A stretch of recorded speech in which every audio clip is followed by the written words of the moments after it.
ఆరిపోయి గత 20 సంవత్సరాల నుంచి ఈ స్టెయిన్లెస్ స్టీల్ సంబంధించి ఇండస్ట్రీస్ సంబంధించి సూర్యాపేటకు పరిచయం చేసినటువంటి వ్యక్తి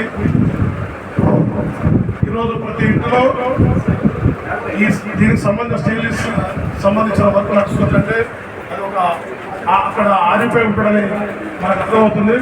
మా 21వ వార్డులో ఆరిపోయి ఉండడం ఎంతో సంతోషం. ఎందుకంటే చాలా మంది ఉంటారు మనం వ్యాపార పరంగా కానీ ఏ పరంగా కానీ తన జీవితాన్ని కొనసాగిస్తుంటారు. కానీ అన్న జీవితంలో మాత్రం తను సంపాదించిన 10 రూపాయలు 3 లేదా 5 రూపాయలు బీదల కోసం ఖర్చు పెట్టాలని మా 21వ వార్డులో ప్రతి రంజాన్కి వచ్చేసరికి ఎంతోమంది ముస్లింలకు, ఒక దసరా వచ్చిందంటే ఎంతోమంది హిందువులకు, ఇట్లా ప్రతి ఒక్కరికి కుల మత భేదాలు లేకుండా ప్రతి ఒక్కరికి సహాయం చేసే గుణం అన్నకున్నందుకు, అటువంటి గుణం గల వ్యక్తి మా వాటిలో ఉన్నందుకు ఎంతో సంతోషిస్తున్నాం.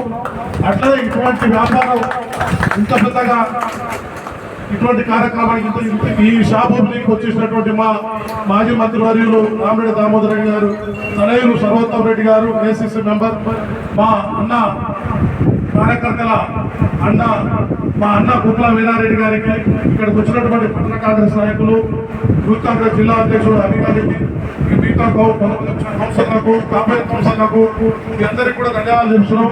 మా ఆవరణని మన్నించి ఆదిత్య ఆవరణని మన్నించి వచ్చినందుకు మీ అందరికీ ధన్యవాదాలు తెలియజేస్తూ ఒక 2 నిమిషాలు సర్వోత్తమ్ రెడ్డి గారిని మాట్లాడుతూ అందరికీ నమస్కారం. ఈరోజు చాలా శుభదినం. ఎందుకంటే ఒక చిన్న జీవితంలో చిన్న స్థాయిని మొదలుపెట్టుకొని రోజువారీ కూలీ పని చేసి కూడా ఆరిఫ్ భాయ్ తన జీవనం సాగించేది. అట్లాంటి వ్యక్తి ఈరోజు 4 అంతస్తులు 3 అంతస్తుల భవనానికి ఈరోజు షోరూమ్తో పాటు బ్రహ్మాండమైన 30-40 మందికి ఉపాధి కల్పించే విధంగా ఆరిఫ్ భాయ్ ఎదగడం, అదేవిధంగా వాళ్ళ పిల్లలు కూడా ఆయనకు తోడుగా ఈరోజు ఒకతను పెద్దగానే కంప్యూటర్ సైన్స్ ఇంజనీర్గా, చిన్నతను డాక్టర్గా ఈరోజు తీర్చిదిద్దిండు. ఈ విధంగా సమాజంలో ఆయన సేవతో పాటు పిల్లల్ని కూడా చక్కగా మంచి పద్ధతిగా పెంచడంతో పాటు ఈరోజు ఇంత పెద్ద వ్యాపారాన్ని కూడా నిర్మించగలిగిందంటే అందరం కూడా తప్పకుండా మనసారా అభినందించాల్సిన అవసరం ఉందని చెప్పి, ఎందుకంటే ఈరోజు ఇంత ఉన్న కాంపిటీషన్లో ఒక పరిశ్రమ పెట్టడం అంటే మామూలు విషయం కాదు. ఎందుకంటే మన దగ్గర మన సమాజంలో ముఖ్యంగా మన ప్రాంతంలో ఒక రకంగా చెప్పాలంటే గొర్రెలు వేరేటి పోతారు. ఎవరన్నా ఒక్కరు ఒక వ్యాపారం పెట్టిరంటే మిగతా వాళ్ళందరూ కూడా అదే వ్యాపారాన్ని చేసి మార్జిన్లు తగ్గించుకొని ఒకళ్ళొకరు ఇబ్బంది పెట్టుకునే పరిస్థితి ఉంటుంది. అట్లాంటిది తాను నమ్మిన వ్యాపారాన్ని ఆ రోజు స్టీల్ రంగంలోకి వచ్చి ఆ రోజు నుంచి కూడా ఈ రోజు వరకు కూడా ఒకటే రంగం మీద గట్టి పట్టుదలతోటి ఎక్కడ కాంప్రమైజ్ కాకుండా క్వాలిటీ మీద కానీ కస్టమర్ సాటిస్ఫాక్షన్ మీద కానీ కాంప్రమైజ్ కాకుండా చేయగలిగింది కాబట్టి ఈ స్థాయిలో వారి సక్సెస్ వచ్చింది తప్ప ఇంకోటి కాదని చేసుకుంటున్నాను. ఇంకో విషయం ఏంటంటే ఎప్పుడైనా కానీ మనము ఒక ఫీల్డ్లో పోయినప్పుడు, ఒక ఇండస్ట్రీలో పనిచేసినప్పుడు దాని గురించి A to Z తెలిసినప్పుడు మాత్రమే అందులో సక్సెస్ సాధిస్తాం.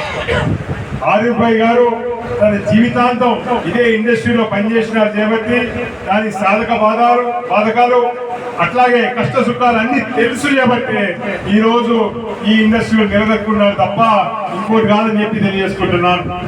అదేవిధంగా ఈరోజు జిందాల్ స్టీల్ యొక్క డీలర్గా తెలంగాణ రాష్ట్రంలోనే 2వ డీలర్గా ఎదిగిందంటే ఆరిఫ్ భాయ్ మనందరికీ గర్వకారణం అని చెప్పి తెలియజేసుకుంటున్నాను. వారి ఆఫీస్ చూస్తే వాస్తవం చెప్పాలంటే ఇక్కడ మనము సూర్యాపేటలో ఉన్నామా లేకపోతే ఒక విదేశీయుల్లో భారత రాయబారి కార్యాలయం లాగా పెద్ద భారతదేశ జెండా ఒక రాయబారి కూర్చున్నట్టు ఆరిపై ఇంత మంచి చైర్లో కూర్చోవడం నాకే చాలా ఆనందంగా ఉన్నది.